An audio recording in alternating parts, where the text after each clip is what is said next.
2024년 9월 27일 이스라엘의 공습으로 헤즈볼라의 수장 하산 나스랄라의 사망 소식이 공식적으로 발표되었고, 이에 중동 전선은 이스라엘 이란 간의 전쟁으로 확전 양상을 띠고 있습니다.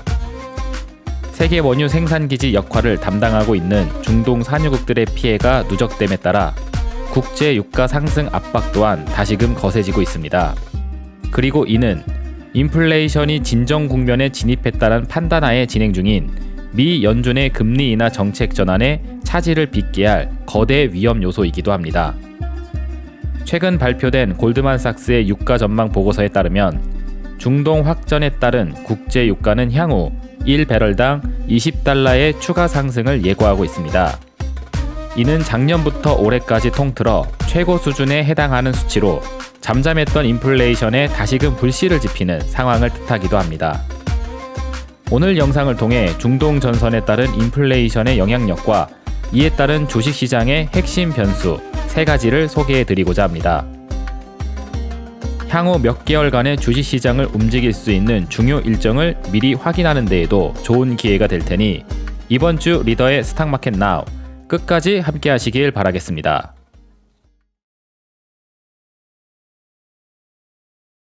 자, 오늘 방송에선 중동 전쟁이 확전 양상을 띠에 따라 다시금 부각되고 있는 인플레이션 역습의 공포 관련된 이야기를 해보도록 하겠습니다. 자, 방송의 목차는 3가지로 준비를 했는데요. 첫 번째는 중동의 전쟁이 어떤 확전 양상을 띠고 있는지에 대한 배경 설명 먼저 드리도록 하겠고, 두 번째로는 중동 전쟁에 따라 인플레이션이 다시 찾아오게 되면은 미 연준의 금리 인하가 중단될 위험이 있습니다. 만약에 그렇게 된다면은 증시에는 어떠한 미래가 또 초래하게 될 수 있는지 거기에 대한 시나리오 이야기를 두 번째로 말씀드리도록 하겠고요. 마지막으로 제가 그리고 있는 이 금리 인하 중단 시나리오, 그러니까 고금리가 장기화되는 시나리오, 이게 작동하기 위해서는 몇 가지 확인해야 될 핵심 변수가 있다고 보여져요. 거기에 대한 이야기를 3번째로 하려고 합니다. 이 핵심 변수 3가지에 의해서 향후 증시의 향방이 결정될 수 있을 거다라고도 보여지니까 끝까지 함께 하시면서 본 3가지 변수 내용까지 꼭 확인하고 가시길 바라도록 하겠습니다. 자, 오늘 방송의 첫 번째 시간으로 중동 전쟁의 확산 양상 어떻게 진행되고 있는지 살펴보는 시간 갖도록 하겠습니다. 결과론적인 얘기를 먼저 좀 드리자면은 이 중동 전쟁이 쉽게 끝날 수 없다라는 사실에 우리가 주목을 해볼 필요가 있어요. 자, 왜 그런 생각을 하고 있는지 다음 내용 통해서 설명을 드려보도록 하겠습니다. 자, 지금 보고 계시는 화면이 우리가 흔히 이제 저항의 축이라고 해서 반미적인 성향을 갖고 있는 중동 국가의 군사 단체들을 확인을 해보실 수가 있습니다. 자, 왼쪽에 보시면은 팔레스타인의 하마스, 그리고 레바논의 헤즈볼라, 그리고 예멘 지역의 후티 반군, 이렇게 삼각 편대가 있다고 생각하시면 되겠고, 이 삼각 편대를 지원해주는 백그라운드에 이슬람 시아파의 맹주를 할 수 있는 이란이라는 나라가 딱 버티고 있습니다. 그래서 이렇게 사각형을 그어보시게 되면은 이 중동 산유 국가들을 이렇게 삥 둘러싸고 있는 형태의 구조를 가지고 있어요. 이들이 흔히 이야기하는 이제 저항의 축이라고 해서 2020년 코로나 팬데믹 이후서부터 활동 중인 그런 반미적이자 반시온주의적이자 시아파 이슬람 세력이라고 생각하시면 되겠습니다. 여러분들이 검색을 통해서 쉽게 관련된 내용을 찾아볼 수가 있어요. 그래서 여기 보시면은 요 주요 이념 나와져 있죠? 일단 국가적으로 보았을 때는 반미입니다. 미국을 중심으로 한 서방 세계에 반하는 세력이라는 거죠. 그리고 여기 보시면 반시온주의라고 되어져 있는데, 시온주의의 핵심적인 어젠다를 살펴보게 되면은 이 팔레스타인, 이스라엘 팔레스타인 요 지역에 유대인 민족성을 갖고 있는 사람들만 모아서 개별적인 이제 국가를 만들자라는 차원의 내용이 굉장히 핵심적인 어젠다라고 볼 수가 있습니다. 근데 지금 반시온주의니까는 여기에 반하겠다는 거죠. 그러니까 유대계 민족에 대해 반대하는 입장이라고 보시면 되겠습니다. 그래서 여기서 생각해 볼 수 있는 게 다소 또 음모론적인 이야기로 들리실지 모르겠지만 미국을 중심으로 한 서방 세계 엘리트 세력들과 유대계 민족성을 갖고 있는 사람들이 이렇게 짝짝꿍이 돼서 뭐 보이지 않는 정부, 뭐 그림자 정부, 보이지 않는 세력, 세계를 움직이는 엘리트 집단, 뭐 이런 이야기를 하잖아요. 그 관점으로 살펴보았을 때 이 저항의 축은 그런 소수 세력에 반한 입장, 그들이 그려놓은 그림대로 우리는 가지 않겠다, 따라가지 않겠다라는 그런 입장을 취하고 있는 그런 저항 세력이라고 보시면 되겠습니다. 그리고 종교적인 관점으로 보았을 때는 이제 시아파 세력이에요. 그래서 이 시아파하고 순위파 이렇게 두 가지로 갈라서 많이 이야기하죠. 그래서 순위파 같은 경우에는 비교적 친미적인 성향이 있고 시아파는 그의 반대로 반미적인 성향이 있는 이슬람 종교 집단의 컬러가 있습니다. 그래서 저항의 축을 딱 보시면은 어떤 느낌을 갖고 있는지 확인이 가능하죠. 그래서 이거를 국가적인 차원으로 확대해서 또 보시게 되면은 여기서 뚜렷하게 또 특색이 나옵니다. 동맹국가 봐보세요. 동맹국가 러시아, 베네수엘라, 쿠바. 딱 들어도 왼쪽 빨간 느낌이 강하게 드는 그런 국가들이죠. 사회주의 공산당 이념을 가지고 있는 나라이자 미국하고는 또 반대편에 있는 그런 진영의 국가들 되겠습니다. 그래서 이들하고 친하게 지내고 있다고 보시면 돼요. 특히나 이란 같은 경우에는 요새 러시아, 중국 그리고 북한하고 굉장히 긴밀한 동맹 연대를 가지려고 하는 외교적 스탠스를 강하게 취하고 있습니다. 그래서 지금 러시아하고 우크라이나도 전쟁을 하고 있는 상태잖아요. 그리고 우크라이나도 서방 세계의 지원을 받는 그런 나라라고 할 수 있죠. 그래서 러시아가 또 여기 있어요. 저항의 축도 러시아와 같은 그런 동맹 세력이라 할 수 있고, 그러니까 자연스럽게 또 반서방, 반미적 성격을 띠고 있는 국가이다, 혹은 그쪽 세력이다 라는 게 굉장히 강한 특색으로 확인이 되고 있습니다. 그리고 대표적인 적대 국가는 이스라엘. 그래서 이스라엘 같은 경우에도 굉장히 뭐 할 말이 많은데 뭐 간단하게만 이야기하면은 이스라엘 국가의 이 별을 보시면은 우리 그 일본 애니메이션 슈퍼그랑조에 나오는 그 꼭지점이 6개인 별, 그게 있죠. 우리가 흔히 뭐 다윗의 별이다 이런 표현을 하게 되는데, 이 별 표시 자체가 유대인을 상징하는 굉장히 심볼적인 기호라고 보실 수가 있습니다. 근데 여기 보시면은 반시온주의잖아요. 그렇죠? 그러다 보니까 이스라엘하고 적대적인 관계를 갖게 되고, 이스라엘은 또 특히나 예루살렘이라는 성지가 있기 때문에 기독교를 기반으로 세워진 나라 미국하고 또 긴밀한 관계를 또 가지고 있기도 하죠. 그래서 이런 이 구조를 여러분들이 좀 이해를 하고 계신다라면은 제가 방금 말씀드렸던 거, 이 전쟁이 왜 쉽게 끝날 수 없다라고 하는지 이해를 하실 수가 있을 겁니다. 이거는 굉장히 딥하게 커넥션이 연결되어져 있는 전쟁이에요. 제가 보는 입장에선 그렇습니다.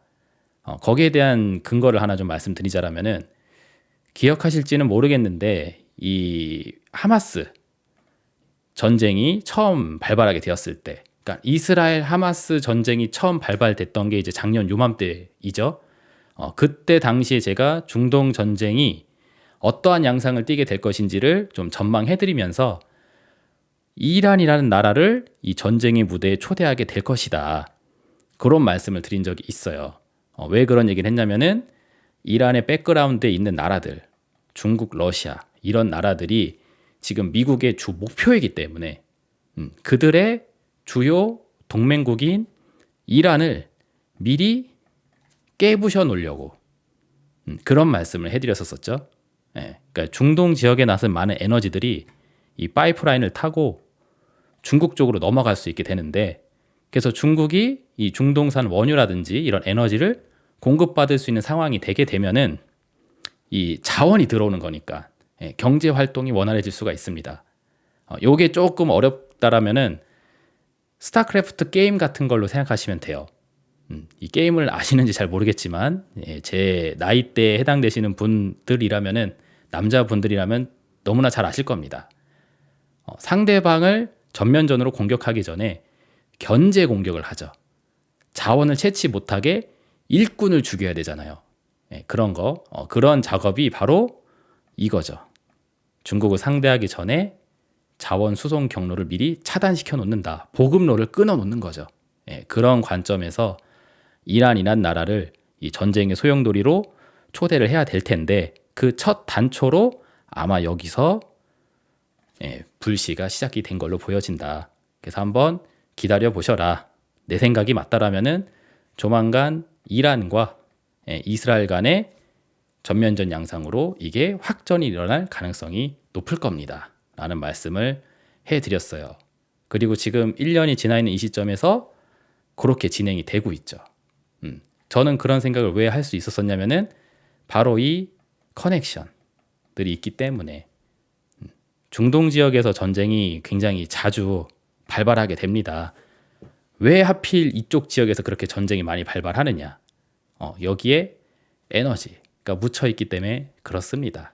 그래서 경제적인 이권 관계, 그리고 그 이권 관계가 국제적으로 어떻게 커넥션을 갖고 있는지 이런 배경을 살펴보게 되면은 이란이란 나라를 전쟁에 초대를 해서 이 서방 세계가 러시아, 중국을 전면전으로 상대하기 전에 이 보급로를 차단해 놓는 사전 작업으로서 상황이 연출될 수 있음을 한번 생각해 볼 수 있는 거죠.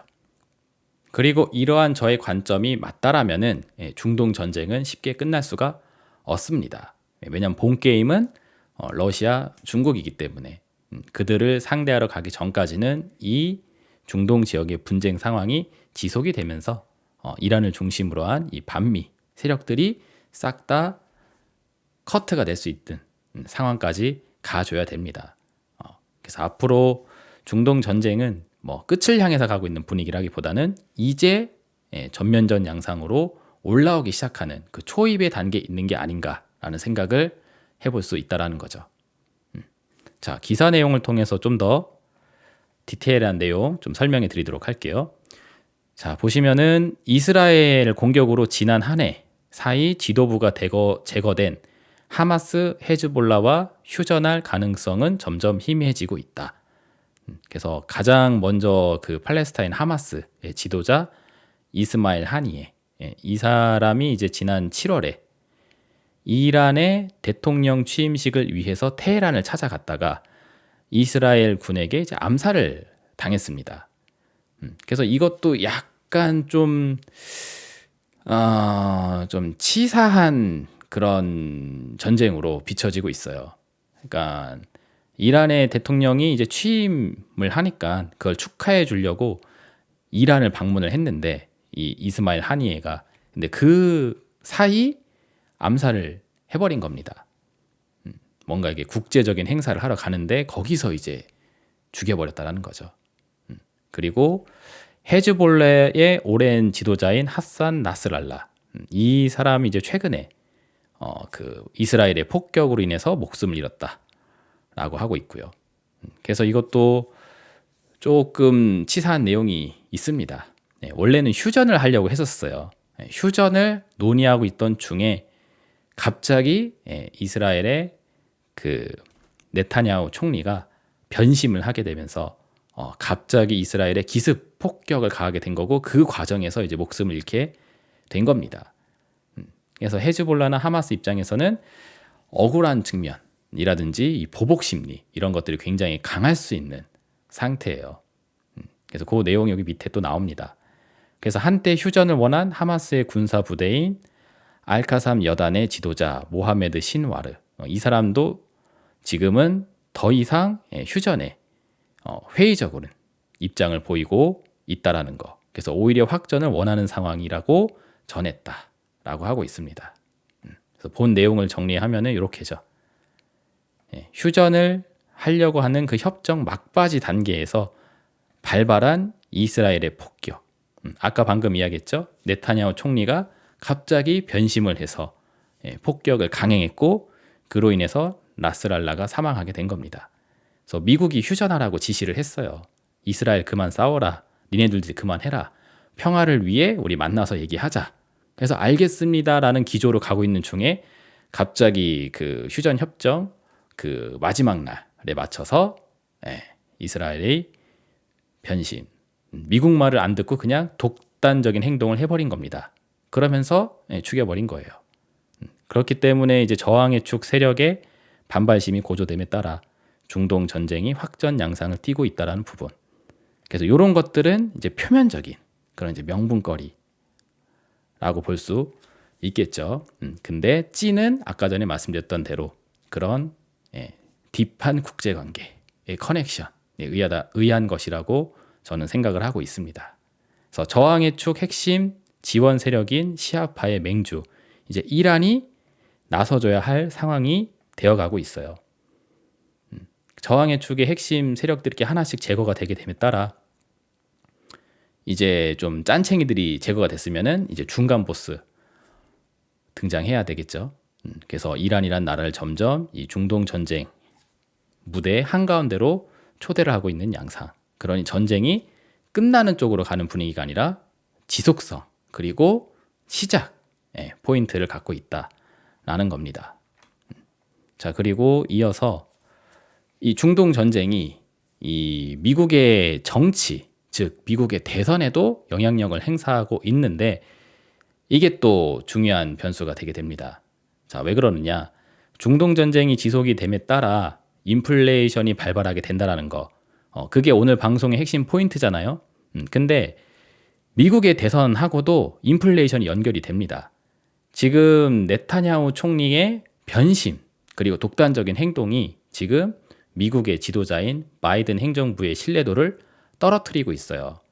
그래서 그 반대 정치 기반이라 할 수 있는 트럼프 공화당의 지지율이 올라갈 수 있는 그런 상황을 초래하고 있습니다.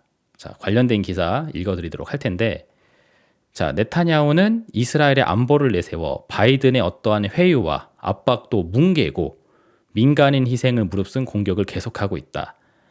바이든 형아가 하지 말라고 했는데 쌩까고 해버렸다라는 거죠. 그래서 이스라엘의 국가적, 초당적 지지를 보여온 미 정부를 향한 유권자들의 불만이 커지면서 네타냐후의 폭주는 미국 대선의 중요한 변수 중 하나가 됐다. 그래서 바이든은 지난달에도 네타냐후가 인질 협상 타격을 위해 충분히 노력하지 않는다고 비난하는 등 답답함을 숨기지 않아 왔지만 통제가 되지 않는 네타냐후를 설득한 방법을 찾지 못하고 있는 상황이다. 그래서 세계 평화의 어떤 그 비둘기 역할을 자처하고 있는 세계 국제 질서의 어떤 코어를 담당하고 있다라고 자처하고 있는 이 미국이 이스라엘을 컨트롤링을 못하고 있는 겁니다. 말을 안 듣고 있다라는 거죠. 그러니까 이제 뭐 도널드 트럼프 입장에서는 얼마나 미국을 우습게 보면은 쟤네가 저러는 거냐고. 바이든은 그리고 민주당은 그 국제 관계에서 리더십을 발휘할 만큼 카리스마가 있는 집단이 안 된다. 역시 내가 해야 된다. 이런 입장을 취하고 있다라는 겁니다.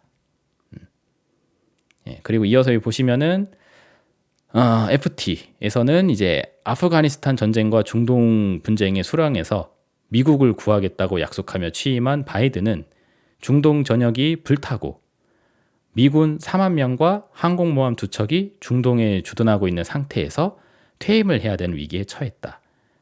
그래서 이 문제를 해결시켜 놓지 못한 채 퇴임을 하고 이 다음 임기를 이제 해리스한테 넘겨주려고 하고 있다라는 건데 그게 뜻대로 될 수 있을지 없을지 그런 위험이 있다라는 거죠. 그래서 이런 바이든과 민주당에 대한 여론 악화로 인해서 중동은 이번 전쟁을 통해 공화당 대선 후보인 도널드 트럼프의 복귀를 위한 문을 열어줄 위험이 있다라고 하면서 트럼프의 당선 가능성을 높여주는 그 이벤트로서 중동 전쟁 그리고 네타냐후의 이 폭주 요게 뽑히고 있는 상태입니다. 그러면 제가 이 이야기를 여기서 왜 또 하느냐? 이전 영상을 충실하게 보신 분들은 잘 아실 거예요. 트럼프 두 번째 임기가 시작이 되게 되면은 굉장히 경제적으로 큰 영향력을 초래할 수 있다라고 제가 영상까지 만들어서 설명해 드렸죠. 왜냐하면 트럼프 후보가 하고자 하는 많은 정책들이 인플레이션을 재확산시킬 위험이 있는 내용들이기 때문에 관련된 이야기는 이전 영상에서 많이 해드렸습니다. 그래서 트럼프 2.0 시대에는 관세 부과 등 인플레이션 재확산 위험을 존재하게 한다. 그래서 이런 것 때문에도 트럼프가 당선이 되면은 그걸 이유로 해서 인플레이션이 다시 찾아온다. 그리고 트럼프는 반도체, 이 AI 산업에 대해서 회의적인 모습을 많이 보이고 있죠. 그래서 빅테크 기술주들이 지금 주식이 많이 떠 있는 상태인데 트럼프가 당선됐기 때문에 이제 이네들 끝났다라고 하면서 갑자기 이제 주가를 떨어뜨린다든지 할 수도 있습니다. 근데 그러한 트럼프 당선의 리스크를 지금 중동 전쟁이 마련을 해주고 있다. 이런 정치적 영향력이 여기서 또 나와주고 있어요. 자, 그리고 이코노미컬한 부분, 경제적인 부분, 여기에 대한 영향력을 우리가 또 신경을 많이 써야 되는데, 왜냐하면 우리가 지금 뭐 정치판이 어떻게 돌아가는지를 보려고 지금 제가 이런 얘기를 하는 게 아니라 주식시장, 경제, 시황이 어떻게 돌아갈지를 확인하기 위해서 이 얘기를 하는 거잖아요. 그래서 특히나 경제적 영향력에 집중을 해야 되는데, 여기에 대해서는 너무 복잡하게 생각하시기보다는 심플하게 이 중동이 오일 프라이스를 컨트롤할 수 있는 이 파워, 그러니까 국제 유가를 결정할 수 있는 이 국제 결정력, 가격 결정 능력, 이것이 점점 떨어지는 그런 시대를 향해서 가고 있다. 그거 하나만 딱 잡아놓고 이해하시면은 깔끔하게 상황 정리가 되지 않을까 싶어요. 제가 아까 방송 서두에도 잠깐 이야기를 했는데 왜 자꾸 중동 지역에서 전쟁이 나는지를 생각해 봐라. 바로 경제적인 이권 관계가 얽혀 있기 때문이다.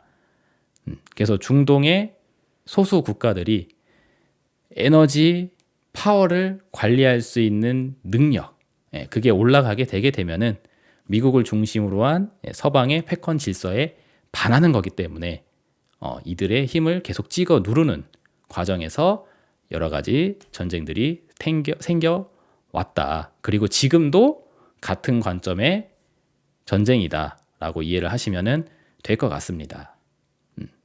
제가 사례를 가지고 좀 설명을 해드리기 위해 이 사진을 또 가져와 봤는데, 딱 보시면 아시죠? 쌍둥이 빌딩이 항공기에 의해서 납치된 항공기에 의해서 이렇게 충격을 받게 됐었던 9.11 테러 사건, 2001년 9월 11일에 있었던 사건인데, 그게 이제 2000년 초반에 발발해서 영향을 쭉 행사하게 됐습니다. 그래서 이 사건이 생겼을 때 어떠한 결과에 도래하게 됐는지를 한번 생각해 보세요. 아프가니스탄에 그 오사마 빈라덴이라는 테러리스트 하나를 잡겠다고 미국의 엄청난 군대들이 중동에 쳐들어가서 굉장히 많은 핵심 산업들을 터트려 버리고 왔습니다. 그래서 중동이 지배하고 있었던 이 오일, 그러니까 에너지죠. 에너지를 컨트롤할 수 있는 파워, 이것을 확 다 떨어뜨려 놓고 왔어요. 그리고 한참 시간이 지나서 나중에 오사마 빈라덴을 사살했다고 하는데, 그 사살하려고 했었던 그 시간, 그러니까 사람 한 명을 잡기 위해서 중동을 다 들쑤셔놨었던 그 시간 동안 중동의 에너지에 대한 지배력이 얼만큼 쇠퇴하게 됐는지를 보시게 되면은, 그렇죠. 이 오사마 빈라덴을 잡는 것이 어떤 경제적 이권을 가지고 있는지에 대한 생각을 충분히 해볼 수 있지 않을까 생각이 됩니다. 그래서 2000년 초반에 이러한 이벤트가 있었었고, 그리고 2010년도가 돼서는 국제 원유 가격을 급락시키게 된 대사건이 또 있었었죠. 그게 바로 셰일 혁명이라고 해서 그 셰일층에 들어있는 그 원유를 추출할 수 있는 그 기술이 개발이 되게 됐습니다. 그래서 이거는 전쟁의 차원이 아니라 기술력에 대한 차이. 어떻게 보면 이제 기술 전쟁이죠. 굳이 따지자라면, 이름을 붙이자라면은. 그래서 그 기술 전쟁에 우위를 점하게 된 미국의 그 셰일 회사들이 원유를 추출할 수 있는 기술을 개발함에 따라 옛날에는 중동의 몇몇 국가들이 원유를 추출할 수 있는 그 독점력을 갖고 있었었는데 이제 미국도 산유국이 돼버린 겁니다. 미국이나 캐나다나 이런 나라들도 그 셰일 지층에 원유가 매장이 되어 있었거든요. 그래서 그거를 추출할 수 있는 기술이 생기다 보니까 그 나라도 산유국이 돼버린 거예요. 그래서 옛날에는 중동이 산유국으로서의 독점적 지위를 갖고 있었다가 이게 깨져버리게 된 거죠. 그래서 그 과정을 통해서 또 에너지에 대한 컨트롤 파워가 떨어지게 됐었던 그런 히스토리를 경험하게 됐습니다. 그리고 또 10년 정도가 시간이 또 지나서 2020년대가 되니까 아까 전에 보셨던 저항의 축이라는 세력이 나오게 되면서 그 서방 세계 질서에 반하는 또 전쟁이 지금 또 일어나게 됐죠. 그래서 지금 이제 이스라엘하고 이란하고의 전면전 양상으로 이제 확전이 진행되지 않을까 우려가 되고 있는 상태인데 이게 본격적으로 이제 발발이 된다 하게 되면은 또 마찬가지로 이런 효과를 낼 수 있게 될 겁니다. 특히나 이번 전쟁 같은 경우에는 이 과거에 있었던 이 두 가지의 사건이 합쳐져서 일어나는 미래이지 않을까 생각이 돼요. 무슨 얘기냐? 이런 전쟁이라는 차원도 되지만 이 기술 전쟁, 그러니까 군사력을 가지고 하는 전쟁 차원도 되지만 이 기술 전쟁이라는 차원에서도 들여다 볼 만한 내용이다라는 거죠. 왜 그러냐면은 코로나 팬데믹 이후의 시대가 되면서 즉 포스트 코로나 시대가 되게 됨에 따라 이 전통적인 에너지 산업에 대한 입지가 굉장히 작아지고 있습니다. 우리가 뭐 재생에너지, 뭐 태양광, 풍력 뭐 이런 거 그리고 원전 기술 이런 것들이 지금 뜨고 있고 핵 융합 기술 이런 거에 대한 관심도가 많이 높아지게 되면서 전통적인 관점의 에너지 생산이 아니라 새로운 방식의 에너지 생산에 대해 많은 기술들이 개발이 되고 있는 중에 있습니다. 그 과정 중에 생긴 군사 전쟁이에요. 그러니까 이 두 가지가 합쳐져 있는 개념이 이번 전쟁이지 않을까. 저는 그렇게 이제 보여지게 됩니다. 시기적으로 타이밍이 그러하다라는 거죠. 그래서 이와 같은 배경 속에서 진행되고 있는 게 이란과 이스라엘 간의 이제 전면전이 맞다라면은 아까 전에 말씀드렸던 대로 중동 전쟁의 확전 양상이 어쩌면은 이미 충분히 예상할 수 있는 미래이고 이 미래를 통해서 만들어내고자 하는 효과 역시 과거와 다르지 않다라고 생각을 해볼 수 있다라는 겁니다. 그게 제가 중동 전쟁을 바라보고 있는 관점이에요. 자, 그래서 이 부분을 좀 정리를 하자라면은 이렇게 볼 수 있을 것 같습니다. 지금 우리는 또 4차 산업의 미래로 넘어가는 과도기적 시기를 살고 있다라고 생각하는데 이에 따라서 전통적인 에너지 산업에 대해서는 이 구조조정 과정이 필수 불가결한 상황에 있다라고 저는 생각을 합니다. 예전서부터 제 방송을 많이 보신 분들은 제가 리밸런싱 이런 표현을 많이 했었을 거예요. 모래성이 무너지고 벽돌집이 세워지는 과정. 우리 동네 커피숍 10개로 너무 많다. 5개만 남기고 나머지 5개는 없애버리자. 뭐 이런 거. 더 쉽게 설명하면은 당구장이 없어지고 PC방이 생기는 시대.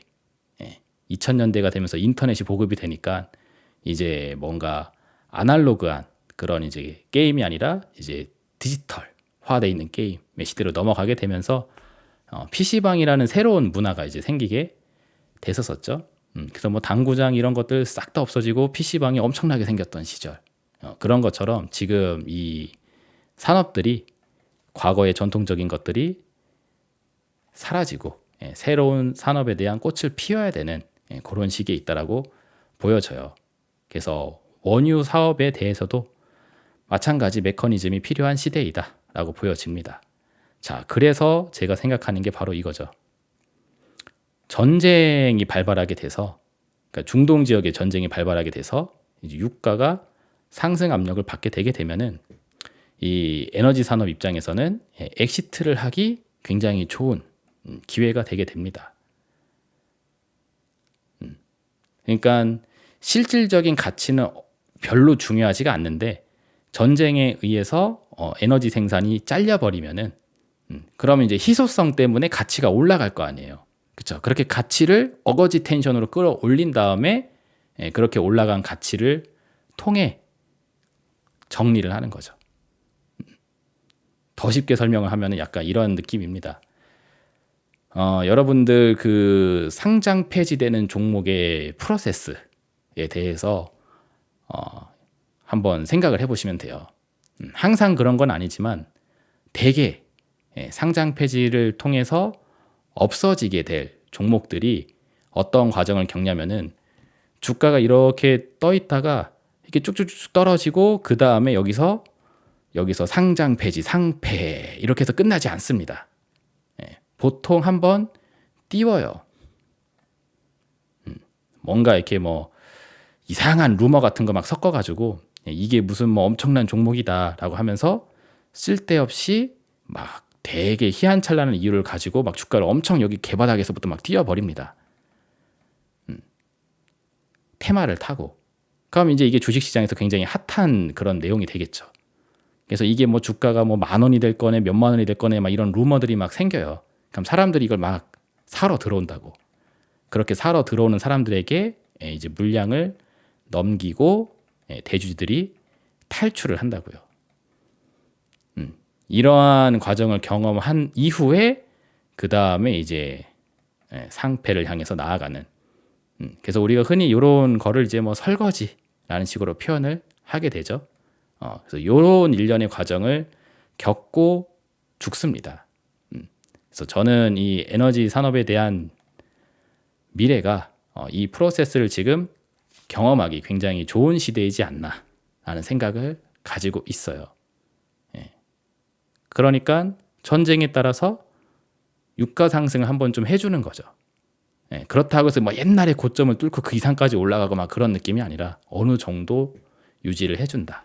그러면서 슬슬 정리를 하고 엑시트를 한다. 그래서 그런 공간을 마련해 주는 것이 시기적으로 뭐 좋은 타이밍이다라는 거죠. 그리고 한편으로 이 전략적인 군사 무기, 요 군사 무기 관련된 이제 기술, 이런 것들도 이제 또 발전을 하게 됩니다. 전쟁을 치르는 과정에서 누가 더 고차원적인 기술을 이용해서 전쟁을 효율적으로 치를 것이냐.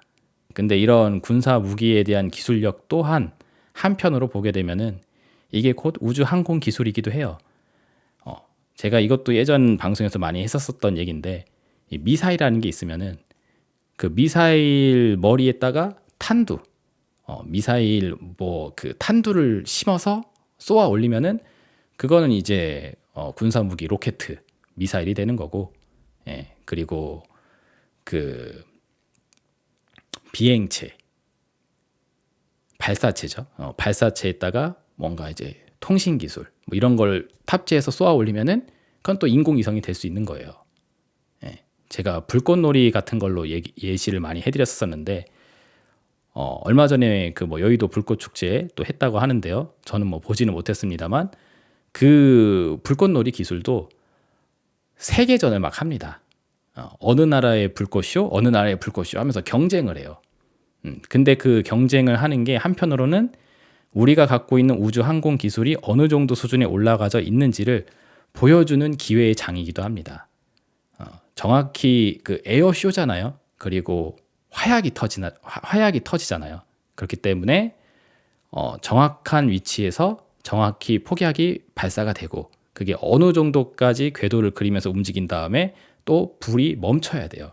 그래야지 정확하게 그 불꽃을 피워나고 끝을 낼 수 있으니까. 그래서 이게 화학 기술이기도 하지만 우주 항공 기술이기도 합니다. 그래서 우리나라에서는 한화그룹사가 이 불꽃 축제를 대대적으로 치르죠. 그래서 진해 건물 63빌딩 앞에서 이거 하잖아요. 근데 한화 하면은 한화 에어로스페이스라는 기업이 있습니다. 우주 항공 기술을 담당하고 있는 곳이죠. 그래서 그런 기술력을 갖고 있는 기업이 그런 불꽃놀이 에어쇼도 할 수 있는 겁니다. 이게 같은 개념이니까. 군사적인 무기 기술도 한편으로는 우주 항공 기술이기도 해요. 그래서 이 기술을 발전시키기 위해서라면은 전쟁이라는 기술, 역시도 같이 올라가야 됩니다. 그래서 제가 무슨 맥락으로 이런 얘기를 하는지 아시겠죠? 그래서 이 군사적인 전쟁이라는 차원, 그러니까 뉴스에서는 계속 그렇게 보도를 하니까, 그래서 뭐 정치적인 부분, 뭐 국제, 뭐 전쟁 이런 부분으로 비춰지기 때문에 거기에만 시선이 머무를 수 있는데, 이 전쟁이 갖고 있는 이면 속에 감춰진 경제적 영향력 그리고 기술적 영향력, 여기에 집중을 해서 상황을 보자라면은 어쩌면은 이런 거, 에너지 산업의 구조 조정의 기회가 필수 불가결한 만큼 전쟁을 통한 유가 상승을 통해 엑시트할 기회를 제공해 주는 요 미래가 우리가 맞이할 미래가 될 수 있지 않을까. 그렇다면은 중동 전쟁에 따른 인플레이션 상황은 어쩌면 정해진 수순일 수도 있다라는 거죠. 저는 이러한 관점에서 중동 전쟁을 바라보고 있습니다. 그래서 과거에 이란을 전쟁의 무대에 초대할 수 있을 거라는 전망도 했었던 것이고, 그리고 지금 시점에서는 이 중동 전쟁이 지속성을 띌 수 있다. 그리고 시작되는 분위기다. 라는 이야기를 해드리고 있는 겁니다.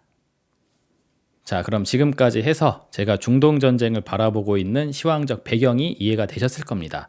자, 그렇다면은 인플레이션의 재확산은 우리가 맞이하게 될 또 정해진 미래일 수가 있을 것이고, 그렇게 되게 되면은 미국 연준의 금리 인하 정책에 대해서 브레이크가 잡힐 수가 있게 돼요. 그래서 2부 시간에서는 금리 인하 중단 시나리오에 대해서 다시 한번 확인해 보는 시간을 갖고 가도록 할 겁니다. 그래서 higher for longer, 이제는 많이 잊혀진 단어이지만 우리가 불과 한 1년 전, 6개월에서 한 1년 전 이때까지만 하더라도 주구장창 들었던 표현이죠. 이게 언제 나왔던 거냐면은 바로 이때 나왔던 겁니다. 파월이라는 사람이 이런 이야기를 과거에 한 적이 있어요. Longer than expected.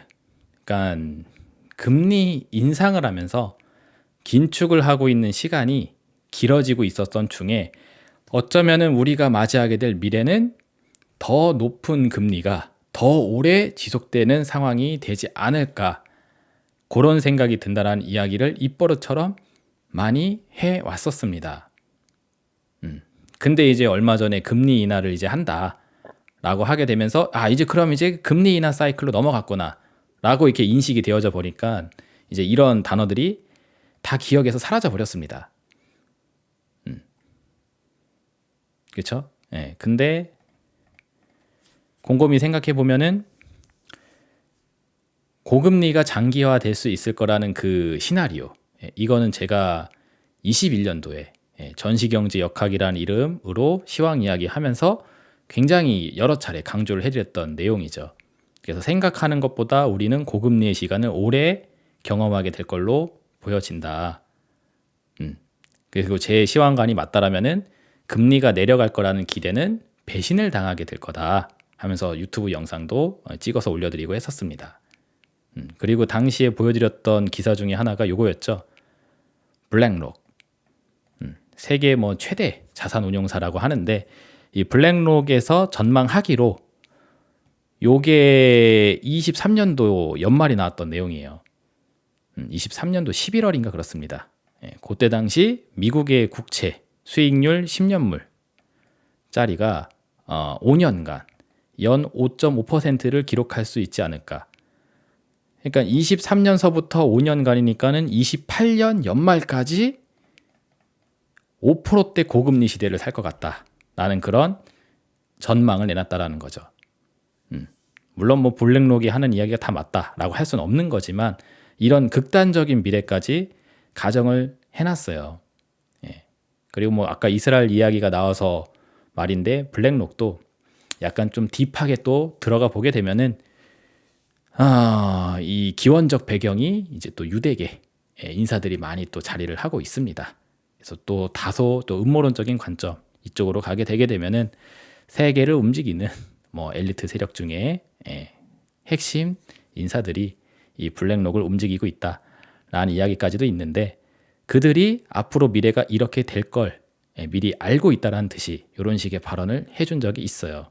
그리고 이 발언이 제가 바라보고 있는 시황 관점에서 상당히 부합할 수 있는 내용들이기 때문에 요거를 여러 차례 시황 방송을 통해 소개를 해드린 적도 있었습니다. 그리고 그때 썼던 이야기가 요거죠. 고령화가 지속되고 있고 지정학적 긴장 요인 등 때문에 물가가 다시 불안해질 걸로 보여진다. 그래서 23년도 연말에 내년 이후 물가가 다시 불안해질 거다라는 이런 전망을 해놨습니다. 그러니까 23년도를 기준으로 이제 24년 이후를 이야기하는 거죠. 그러니까 24년 이후쯤 되게 되면은 물가는 다시 지정학적 요인 등에 의해서 다시 불안해질 거다라는 얘기를 했는데 공교롭게도 이러한 이야기를 한 1년 뒤 지정학적 리스크, 긴장 요인, 중동 전쟁 확산 요게 지금 진행이 되고 있는 중입니다.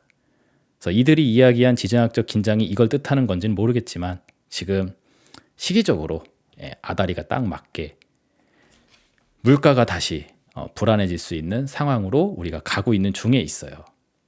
그렇죠? 그리고 제가 유튜브 영상에서 요것도 얘기해드렸죠. 연내 추가 인상 시사 더 높게 더 오래 해서 예전에 파월 아저씨가 higher for longer 이야기를 했었을 때 그거 이야기하면서 연준은 어쩌면 처음부터 불황을 계획했는지 모르겠다. 그래서 얘네들은 제가 봤을 때 금리를 내릴 의사가 없는 걸로 보여진다고. 고금리를 오랫동안 지속하면서 기도가 막힌 환자의 목을 계속 죄고 있는 그런 양상으로 가고 있다. 그래서 환자가 위험해지게 되면은 급하게 환자를 살려놓고 우리가 생명의 은인이라고.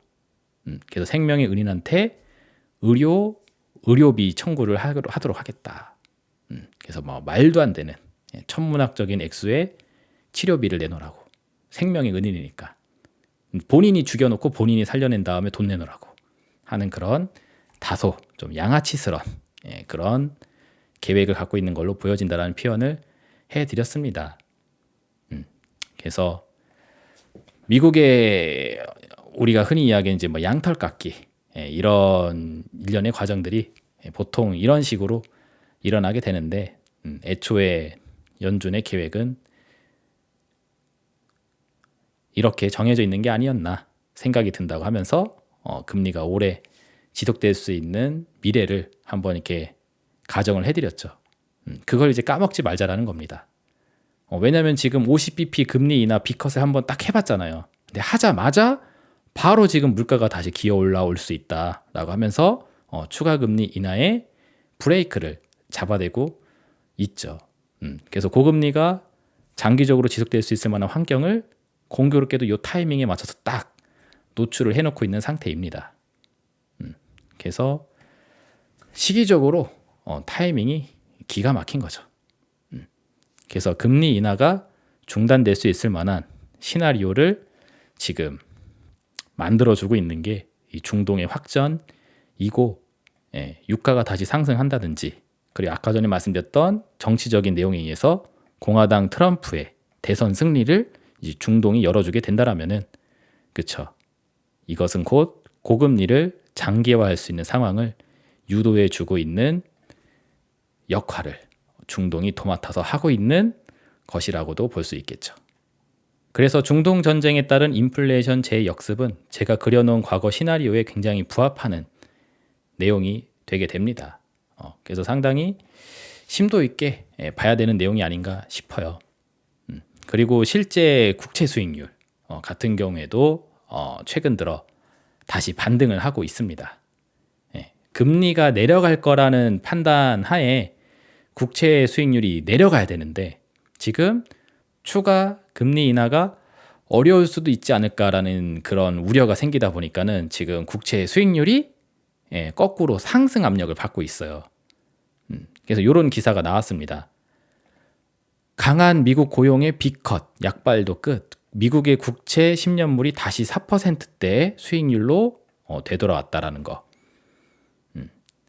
그래서 지난주 금요일 날 그 비농업 고용 지표가 발표가 됐는데 그 발표가 되고 나서 생각보다 고용 지표가 좋다라는 식의 해석이 들어붙게 됐습니다.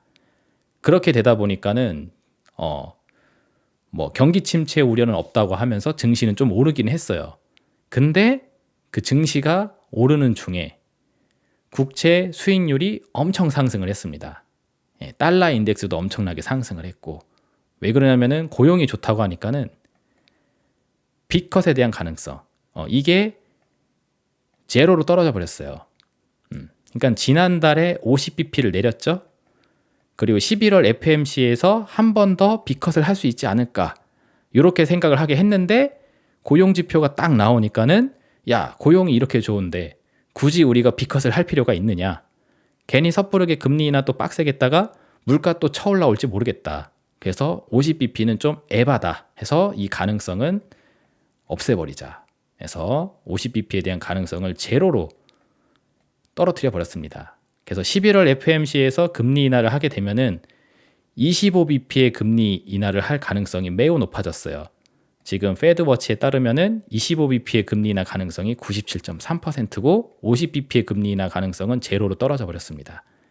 그리고 원래는 없었던 의견인데 금리를 동결할 가능성, 그러니까 0bp의 금리 인하, 금리를 안 내리게 되는 가능성도 원래는 없었었는데 2.7% 수준의 소수 의견이 또 등장하기도 했어요. 그러니까 이제 국채 수익률이 반등을 해버린 거죠.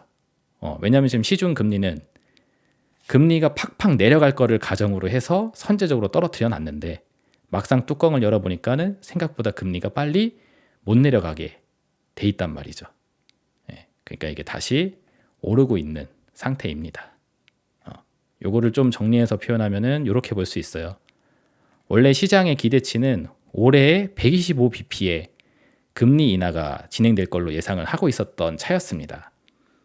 125 중에 50이 지난달에 이뤄지게 된 거고, 나머지 75를 11월과 12월 요 두 달 안에 해야 돼요.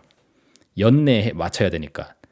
그럼 이제 11월 아니면 12월 두 개 중에 하나는 50bp를 한 번 내리고, 그런 다음에 이후에 25bp를 한 번 더 내려서 총 75를 맞춰야 되는데 50bp 가능성이 사라져 버렸으니, 그쵸?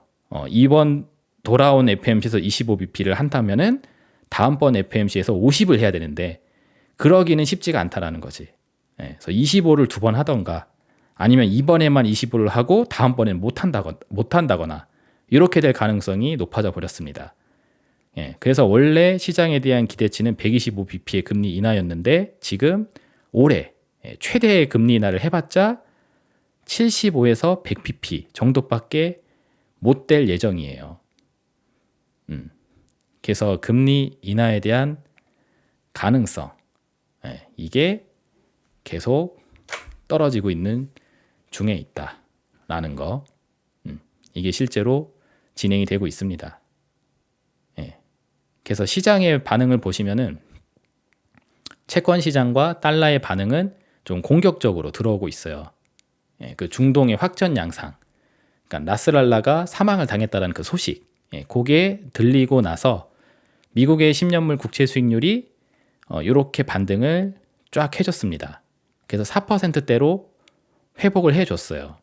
제가 이거를 스냅샷을 찍었을 때는 월요일 기준이거든요. 그래서 이게 아직 4%가 안 돼 있는데 화요일 기준으로 이게 한 번 더 상승을 해가지고 4%대로 들어왔습니다.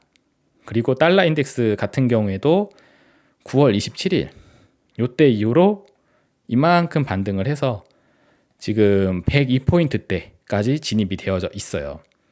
금리가 내려가게 되면은 달러에 대한 가치가 떨어지게 되는데, 금리 인하를 적게 할 거다, 혹은 뭐 중단될 수 있다, 금리 인하가 하게 되니까 이제 달러 가치가 오르게 되는 거죠. 그래서 달러 인덱스가 이렇게 강하게 반응을 해줬습니다.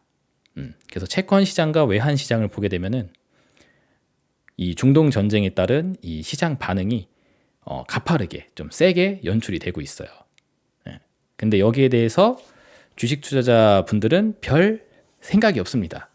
왜? 나스닥 차트를 보시면은 나스닥은 별다른 반응이 없거든요. 요걸 또 스냅샷을 찍은 게 10월 7일 월요일 우리 시간으로 밤 11시 11분쯤에 제가 찍은 거거든요. 촬영은 제가 화요일 날 지금 하고 있는데 자료는 하루 전날 월요일 날 만들어 놓은 거여서 월요일 기준으로 이렇게 돼 있습니다. 지금도 비슷한 수준에 있어요. 그래서 요 상황에 있다라고 보시면 됩니다. 그래서 얘는 9월 26일 이후서부터 보시면은 조금 떨어지긴 했는데 뭐 여기서 이만큼 떨어진 거 가지고 뭐 이렇게 막 이상하다라고 할 만한 게 없죠. 그러니까 되게 견조해요. 흐름이. 평온합니다. 그러니까 주식장은 평온하기 때문에 주식 투자자 분들은 이번 이슈에 대해서 별 생각이 없을 수 있는데 채권 시장과 외환 시장 같은 경우에는 반응이 셉니다. 그래서 여기는 굉장히 가파른 반응을 보여주고 있다라는 점, 그죠? 그래서 이 내용을 또 정리를 하시면은 이렇게 볼 수 있어요. 이스라엘과 이란의 확전 양상이 진행됨에 따라 채권 금리와 달러 외환 시장은 강하게 반응을 하고 있는 중이다. 그래서 이런 반응이 나온 상황이 되면은 사실 증시는 떨어져야 되거든요. 금리 인하에 대한 기대가 뒤로 빠꾸 하고 있죠. 그리고 달러가 강해지게 되면은 안전자산 선호 현상을 뜻하게 됩니다. 그래서 특히나 이제 신흥국 증시 같은 경우에는 더 주도적으로 빠져야 돼요. 근데 코스피 차트 요새 보면은 뭐 별 볼 일 없죠. 2600 근처에서 왔다 갔다 계속 하고 있는 상태이죠. 왜? 우리나라장이나 미국장이나 시총 상위주들이 버티기를 해주고 있으니까. 그 얘기가 이 얘기입니다. 그래서 외환 시장과 채권 금리는 강하게 반응을 하고 있는데 여전히 미국장, 빅테크 기술주들 이런 것들을 통해서 주가 지수 방어가 되고 있거든. 엔비디아 같은 애들이 여전히 계속 우상향 추세 유지하도록 세팅을 해놓게 되니까 걔네가 안 떨어지면은 시총 상위주가 안 떨어지니까는 지수가 안 내려가요. 그래서 얘네들이 지수를 막아주는 역할을 계속 하고 있습니다. 그럼 얘네들은 왜 안 떨어지느냐? 이유가 없어요. 그냥. 그래서 시황을 무시하고 주가 지수의 흐름이 견조하다. 그러다 보니까 또 어떤 현상이 목격이 되냐면은 주식 투자자분들이 시황의 변화에 딱히 민감하지가 않아요. 둔감합니다. 나스닥도 그나물의 그 밥, 코스피도 뭐 그나물의 그 밥 수준에서 그냥 왔다 갔다 하고 있고 중동 전쟁 이슈에 따라서 뭐 석유 관련된 주가들 한 번씩 테마 타고 올라갔던 거 이거 말고는 뭐 특별한 변화가 없다 보니까는 뭐 그냥 뭐 중동 전쟁 뭐 확전이 되던 말던 그냥 조용하게 가는 이벤트겠구나라고 하면서 그냥 설렁설렁 넘어가고 있는 상황인데 제가 보는 시황 관점에서는 그렇게 가볍게 볼 만한 내용이 아니라는 거죠. 금리 인하가 중단됨에 따라 지금 외환 시장과 채권 금리가 강하게 반응을 하고 있는 상태이고 이게 고금리를 장기화시키는 시나리오에 부합하는 상황입니다. 그렇다면 주식시장도 여기에 맞춰서 하락 압력을 강하게 받을 수가 있다라는 거죠. 근데 이게 빅테크 기술주들의 주가지수 방어에 의해서 지금 가려져 있는 상태이다. 요 얘기를 드리고 싶은 겁니다. 자, 그럼 마지막으로 이제 3부 시간으로 넘어가서 향후 증시의 핵심 변수 3가지에 대한 이야기로 넘어가도록 할 텐데 이 시간을 왜 준비를 했냐면 바로 이거예요. 제가 방금 전에 말씀드렸다시피 제가 보고 있는 관점에서 이 중동 전쟁의 확전이 상당히 임팩트가 있는 내용이라고 보여지는데 실제로 증시는 그만큼 반응을 안 하고 있으니까 이게 정말 뭐 임팩트가 있는 내용인지 아닌지 헷갈릴 수 있을 거란 말이에요. 그렇죠? 그래서 제가 요 3부 시간을 준비를 한 겁니다. 만약에 제가 생각하는 대로 고금리 장기화 상황에 따른 이 시나리오가 진행이 될 게 맞다라면은 이 3가지 변수가 이 시나리오를 입증시켜 줄 수 있을 것이니 이 3가지 변수를 보시면서 이 고금리 장기화 시나리오가 적중할 수 있을지 없을지를 한번 확인을 해보셔라. 그래서 앞으로 우리가 맞이하게 될 변수 3가지에 한번 주목을 해보시라고 요 3부 시간을 준비를 한 겁니다. 자, 그러면 첫 번째는 뭐냐? 바로 넘어가 보시면은 말 그대로 인플레이션 데이터입니다. 인플레이션이 역습을 하게 되게 되면은 금리 인하 중단, 그로 인해서 고금리가 장기화 될 수 있겠죠. 그래서 인플레이션 데이터가 어떻게 목격이 되는지 이거를 이제 앞으로 우리가 확인해 볼 수 있을 텐데 요걸 보시면서 고금리 장기화에 따른 시나리오가 부합할 수 있을지를 한번 테스트해 볼 수 있겠다라는 겁니다. 그래서 지금 지정학적 리스크 이런 것들이 고조됨에 따라 유가가 올라가고 원유 가격이 상승하고 요 분위기에 맞춰서 상품 시장에서도 가격이 올라갈 수 있어요. 뭐 구리 뭐 이런 거 있죠. 뭐 니켈, 뭐 금 이런 것들 이런 것들의 가격이 상승을 하게 되게 되면은 이게 곧 인플레이션을 뜻하기도 하게 되죠. 그리고 공교롭게도 이번 주에 또 CPI 발표 일정이 있습니다. 10월 10일 목요일 그리고 금요일에는 PPI 생산자 물가지수가 발표가 될 예정이에요. 미국 현지 시간으로 목요일 아침이니까는 우리 시간으로는 목요일 밤중이 되겠네요. 목요일 밤중에 확인이 될 거고 이거는 금요일 밤중에 확인이 될 겁니다. 근데 만약에 여기서 예상보다 높은 수준의 물가지표가 발표가 된다 라면은 그러면은 또 금리 인하에 대한 폭이 더욱 제한적으로 제시가 될 수가 있어요. 이미 비농업 고용지표 발표가 되면서 B컷에 대한 가능성을 제로로 없애버렸는데 여기에 더 센 금리 인하에 대한 제한이 생긴다는 거죠. 25bp의 금리 인하를 할 수 있다는 그 가능성도 더 쪼그라들 수가 있다는 겁니다.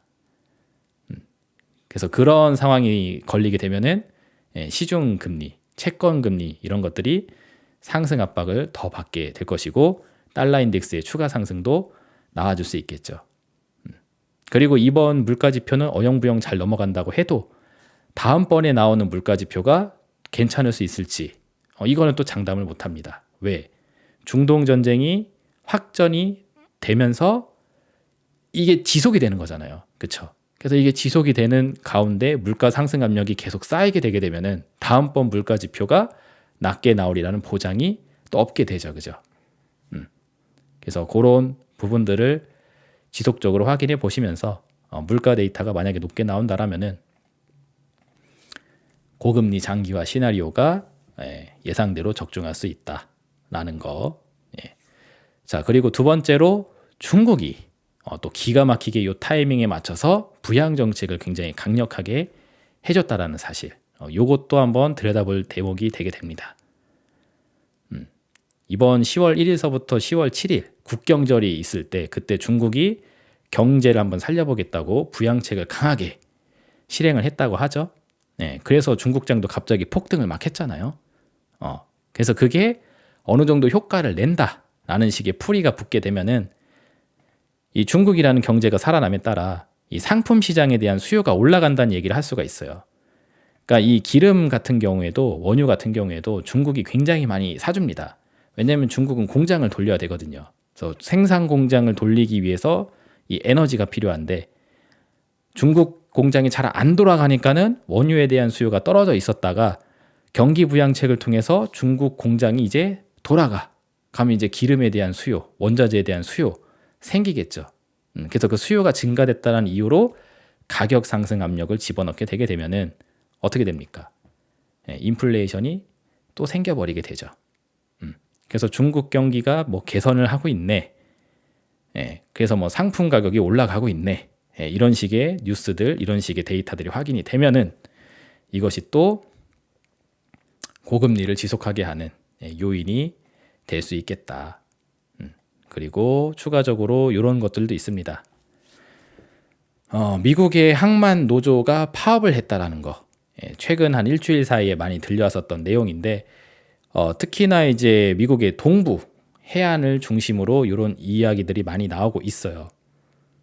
그래서 노조 파업이 일단 어느 정도 임금 합의를 해서 해결이 됐다라고 최근 하루 이틀 전에 제가 확인을 하긴 했었었는데 또 모르죠. 이 노조 파업이라는 것이 왜 생기냐면은 넉넉하지 않아서 생기는 거거든요. 만약에 이 항만 사업이 돈이 잘 벌린다. 경기가 호황이어서 그러면은 밑에 근로자들한테 내려줄 게 많다 보니까 불만을 어느 정도 제거를 시킬 수가 있습니다. 근데 이게 장사가 안 되는 거예요. 장사가 안 되는데 인건비만 올라가니까는 직원을 자른다든지 혹은 임금을 낮춘다든지 해야 되고 그걸 이제 부당하다고 하면서 노조들이 들어 누우니까 이제 파업이 일어나는 거거든요. 즉 노조 파업에 대한 배경은 근본적으로 불황입니다. 근데 이게 끝나지 않는다 하면은 또 파업이 또 한번 터진다든지 지속성을 또 띌 수가 있게 되죠. 그래서 미국의 동부 이 항만이 물류 대란이 생기면서 파업을 하게 되면은 이게 또 인플레이션을 유발하게 되죠. 물건이 안 움직이니까 물건의 공급이 일어나야 되는데 물건이 공급되지 못한 채 묶여버리면은 인플레이션 발발을 하게 되죠. 그리고 최근에 미국의 서부 해안가에는 허리케인이 그렇게 지금 자꾸 방문을 하고 있다고 합니다. 그래서 최강의 허리케인이라고 불리는 밀턴 허리케인이 또 다시 근접하고 있다고 해요. 그래서 미국의 플로리다 이쪽은 이제 서부 지역이죠. 이쪽 서부 지역은 우리나라 동아시아하고도 굉장히 밀접한 관계가 있습니다. 지도상으로 보면 태평양을 사이로 두고 있고 여기서 이제 동아시아와 미국의 서부 해안이 이제 서로 교류가 일어나게 되는 건데 이쪽 지역이 이런 태풍, 허리케인 이런 자연재해에 의해서 끊겨버리게 되면은 마찬가지로 공급 충격에 따른 인플레이션 우려가 또 생기게 되죠. 그래서 이런 데미지들이 지금 쌓이고 있는 중이기 때문에 인플레이션이 낮게 나올 수 있을 거라는 보장이 사실 약합니다. 그래서 인플레이션 데이터가 예상보다 높다라는 내용이 나오면서 금리 인하에 대한 기대치를 또 떨어뜨리고 그로 인해서 고금리가 장기화될 수 있는 상황을 유발한다라면은 이러한 모습이 목격이 되었을 때 고금리 장기화 시나리오가 예상대로 흘러가고 있구나라는 생각을 해볼 수가 있겠죠. 자, 그리고 두 번째로 실적 되겠습니다. 제가 아까 2부 막바지에 이런 얘기를 했었습니다. 현재 시황 상황이 상당히 불편함에도 불구하고 시황을 쌩까고 빅테크 기술주들이 주가지수 방어를 해주고 있다. 그래서 주식 투자분들이 이 시황에 대한 감각이 둔감해지고 있는 걸로 보여진다고 저는 그렇게 설명을 해드렸는데 이거를 이제 다시 생각을 해보게 되면은 이 빅테크 기술주들이 시황을 무시한 채 어떻게 보면 지금 오버레이트, 고평가되어 있는 상태라고도 볼 수 있게 되는 거죠. 자, 근데 이번에 실적이 또 나오는 시즌이 찾아오게 됐습니다. 이제 3분기 실적 보고서를 확인할 수 있는 시간이 이제 이번 주 말서부터 이제 시작이 되게 돼요.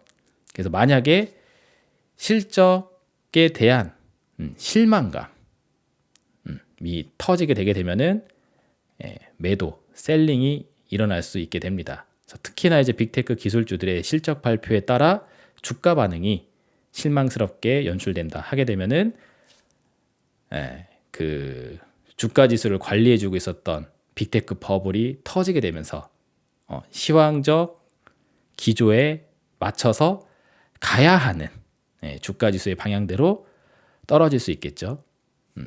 그러니까 시황에 따르면 주가 지수가 여기 있어야 되는데 빅테크 기술주들이 이렇게 부양을 시켜 있다는 뜻입니다.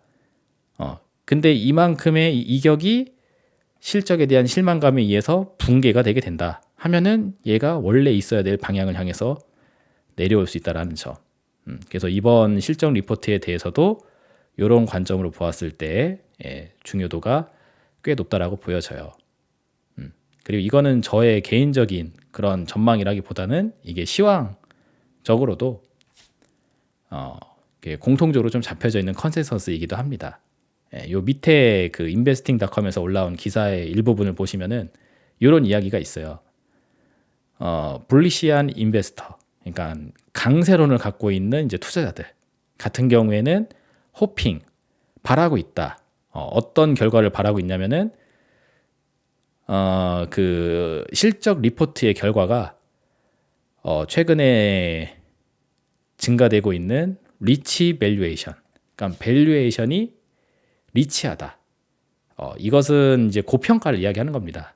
고평가되어져 있는 주식시장에 대해 정당화, justify를 해줄 수 있는 실적 결과가 나오기를 기대하고 있다. 즉, 빅테크 기술주들이 오버레이트 되어져 있는 상태인데 만약에 실적이 안 좋게 나와버리면은 실망, 매물을 일으킬 수 있지만 실적이 좋게 나오면은 이건 고평가가 아니라고 좋은 실적을 보이고 있는 기업이기 때문에 그만큼 주가도 높은 거다라는 입증, 정당화를 해줄 수가 있을 거라는 거죠. 그래서 그러한 결과를 지금 호핑, 기대를 하고 있다. 강세론자 입장에서는. 그렇죠. 그래서 왜 이런 얘기가 나오느냐? 지금 S&P 500이 올해 20%가량을 올랐어요. 그래서 최근에 신고가 경신도 보여줬단 말이죠. S&P 500 같은 경우에는. 근데 이게 어떤 상황에서 이루어지게 된 거냐면은 최근에 변동성이 커지고 있습니다. 뭐에 의해서? Geopolitical tension in the Middle East. 중동 지역의 지정학적 긴장감이 고조되고 있는 중에 S&P 500이 신고가를 써버린 거예요. 그래서 올해 20%의 상승을 해버린 겁니다.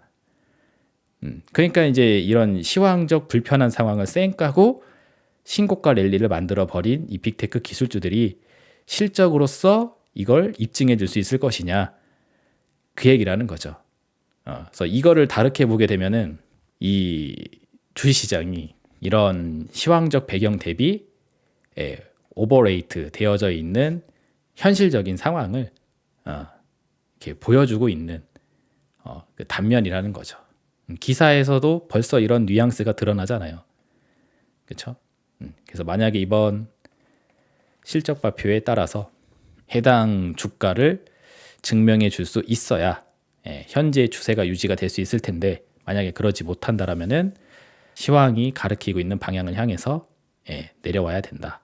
그래서 만약에 이번 실적 리포트를 경험하면서 이 버블이 터진다라면은 그러면은 역시 상황은 별로 안 좋은 상황이었는데 빅테크 기술주들이 억지 텐션으로 지수를 올려놓고 있었던 거구나 라는 생각을 해볼 수가 있겠죠. 그래서 그런 모습이 목격되는지를 한번 보자, 그 이야기입니다. 그래서 10월 11일 금요일부터 해서 JP모건 체이스 등 그 대형 은행들부터 실적 발표를 이제 시작을 하게 돼요. 근데 얘네들은 나스닥을 관장하는 애들은 아니기 때문에, 특히나 이 빅테크 기술주들, 얘네들이 지수를 끌어올린 그 캐파가 굉장히 크기 때문에 얘네들이 실적에 따라 어떤 주가 반응을 보이는지가 중요하겠죠. 얘네들만 주가가 터져버리면은 지수는 금방 폭락하게 될 거니까. 특히나 엔비디아 같은 애들, 그죠? 그래서 이런 애들이 실적이 어떻게 나온지를 한번 보자. 그래서 예전에도 요거 얘기해드렸었는데, 지금 대다수의 빅테크 기술주들이 PER이 높아요. 옛날 대비해서 많이 높아졌습니다. 이게 높아졌다는 뜻은 EPS보다 현재 이제 주가, 프라이스가 높다라는 뜻이죠. 그래서 EPS가 이걸 쫓아가 줘야 돼. 프라이스를 향해서 주당 순이익이 주가를 증명을 해줄 수 있는 수준이 돼야 된다는 거죠. 근데 이게 안 되면은 프라이스만 높지 EPS는 별 볼 일이 없더라. 이렇게 해버리면은 PER이 엄청나게 높아지게 되죠. 그래서 고퍼 상태가 되게 되면은 말 그대로 고평가 상태의 밸류에이션 평가를 받게 되기 때문에 매도 물량의 이제 근거가 될 수 있습니다. 실망 매물이 터질 수가 있다는 거죠. 그래서 실적 리포트에 대한 부분도 중요성이 높아요. 빅테크 기술주가 지수를 커버하고 있다는 제 관점에 따르면은. 그래서 요거 어떻게 반응하는지도 한번 지켜보시면 좋겠고, 요 일정을 소화하는 과정 중에 실망 매물에 의해서 지수가 밀리는 모습이 목격되면은 역시 시황은 생각보다 좋지 않은 상황이 있는 게 맞았었구나라는 근거가 될 수 있겠다라는 거 확인이 가능하겠습니다. 자, 그리고 마지막으로 레이버 마켓 데이터, 노동시장 관련된 데이터를 한번 또 살펴볼 필요가 있겠는데, 여기가 아마 가장 헷갈릴 거예요.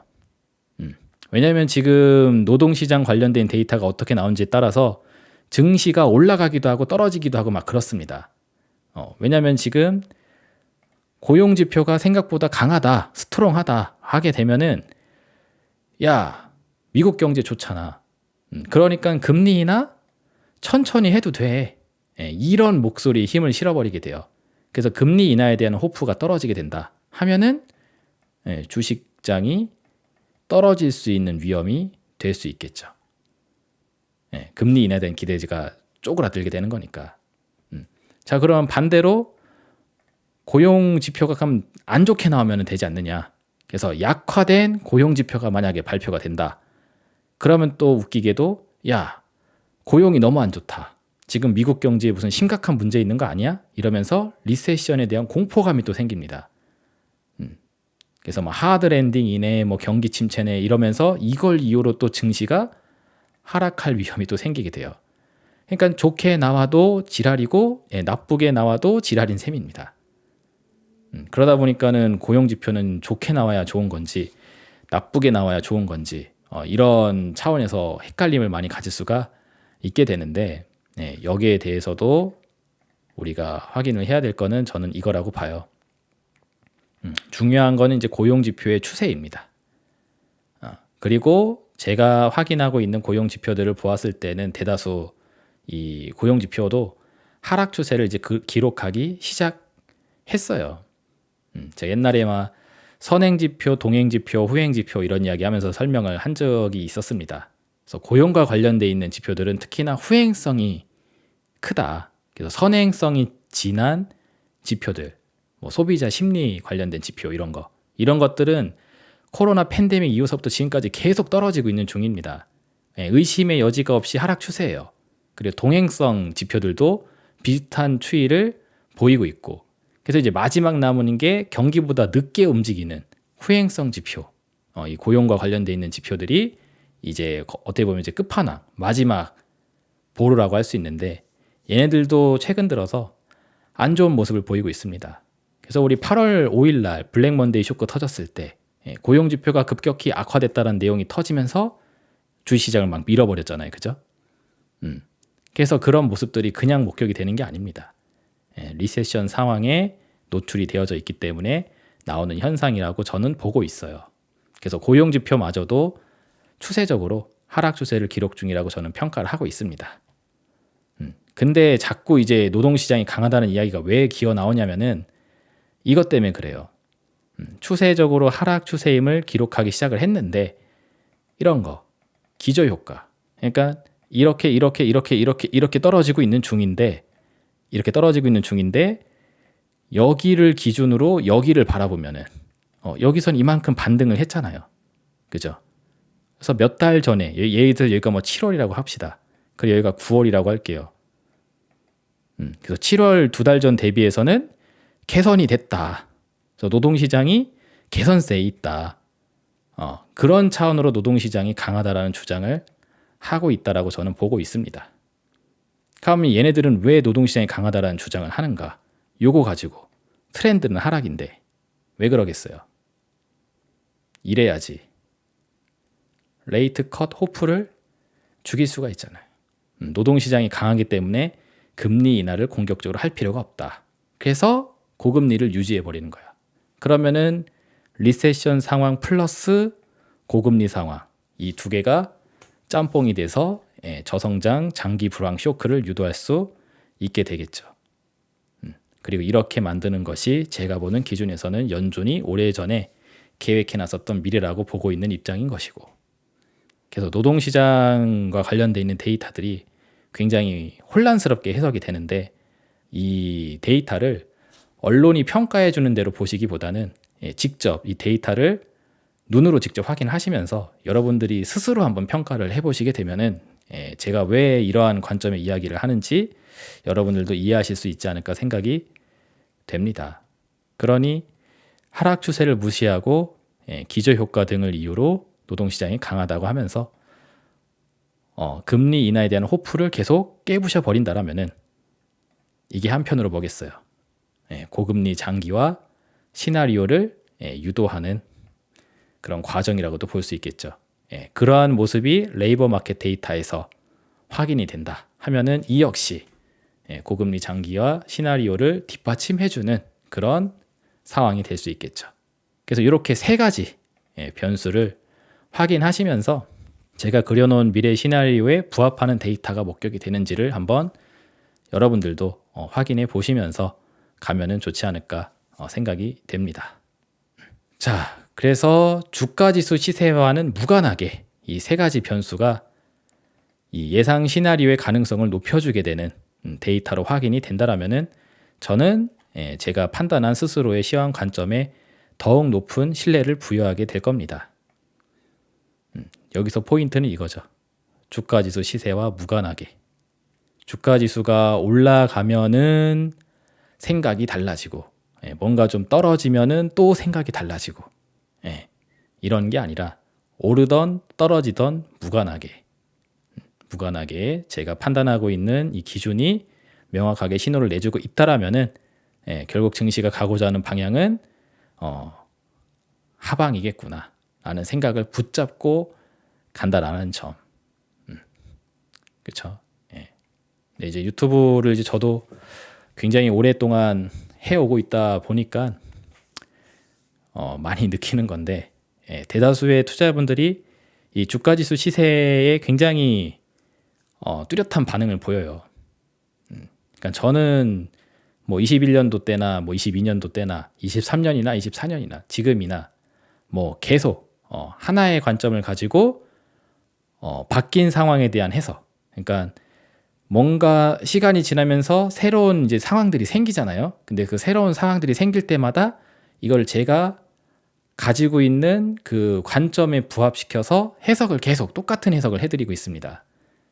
그래서 저는 같은 이야기를 계속 똑같이 할 뿐인데 주가지수가 많이 하락을 하던 그런 시절에서는 엄청 이렇게 추앙받는 그런 전문가 평가를 해주시고 또 거꾸로 시세가 올라가는 상황일 때는 또 이제 뭐 고장난 시계도 두 번을 맞는다.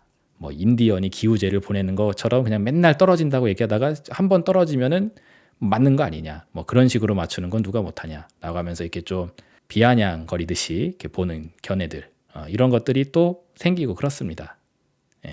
그래서 뭐 저는 매번 하는 이야기인데 제가 투자를 하는 데 있어서 이 시세를 완전히 무시할 수는 없지만 이거를 최대한 무관하게 세팅해 놓고 볼 만한, 그러니까 시세보다 더 신뢰가 될 만한 그 변수를 찾으려는 노력을 계속해요.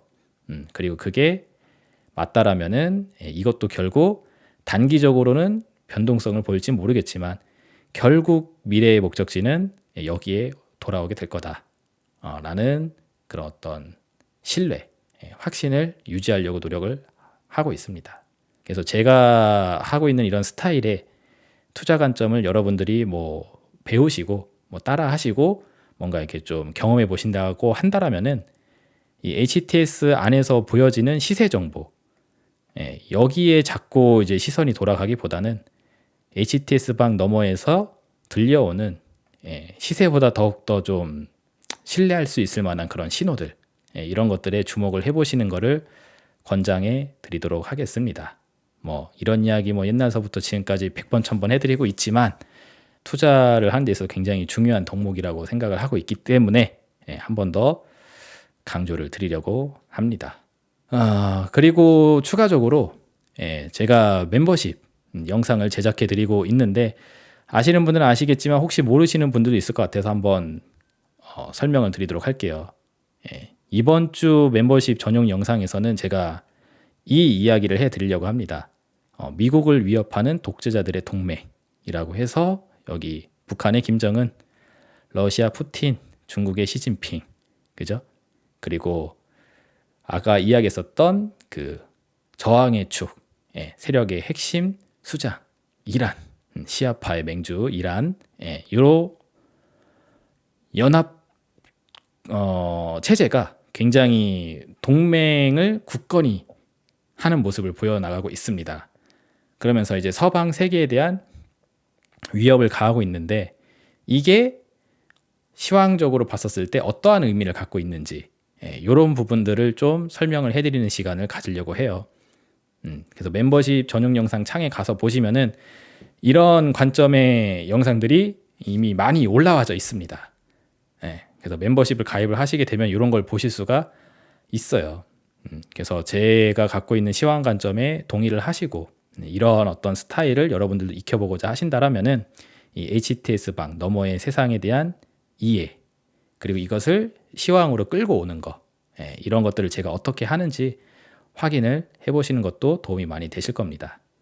본 영상 하단 더보기 눌러보시면은 멤버십 가입할 수 있는 링크 이런 것들도 올려드려 놨으니까 보시길 바라도록 하겠고, 멤버십 가입 비용은 한 달에 12,000원이에요. 근데 단언컨대 제가 드리고 있는 정보들이 한 달에 12,000원 이상의 값어치는 충분히 한다라고 저는 개인적으로 생각을 합니다. 그래서 멤버십 가입에 대한 의사도 있으신 분들은 한번 이번 기회에 문을 한번 두드려 보시라 라는 말씀을 마지막으로 드리면서 오늘 준비한 내용 마치도록 하겠고요. 다음번에 또 새로운 시황 주제를 가지고 만나 뵙도록 할 테니 구독, 좋아요, 알림 설정 잘 유지해 놓으시는 거 잊지 마시고 다음번에도 리더의 스탁마켓 나우 끝까지 함께 하시길 바라도록 하겠습니다. 감사합니다.